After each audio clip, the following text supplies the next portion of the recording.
جتنی بڑی ہستی کے ساتھ قربت ہوگی وہ قربت اسے اتنا ہی بڑا بنا دے گی۔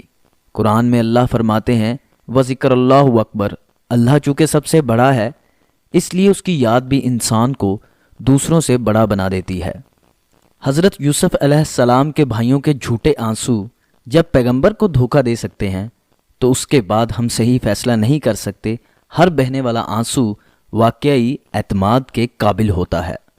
زنا ایک عورت کی عصمت کا قرض ہے۔ عصمت کے قرض کو زانی خود نہیں اتار سکتا بلکہ اس کی بیوی یا بیٹی اپنی عصمت کے ذریعے اس قرض کو ادا کرتی رہے گی۔ اس لیے باپ کا قرض اس کی اولاد ہی ادا کرتی ہے۔ کسی کو بلندی سے دھکا دے کر گرانا تو سبھی کو آتا ہے، لیکن ایک پستی میں گرے ہوئے کو سہارا دے کر تھامنا ہر ایک کو نہیں آتا۔ بعض لوگ عبادت کو محض دکھاوے کی خاطر کرتے ہیں تاکہ معاشرے میں کچھ نہ کچھ وقار قائم رہے۔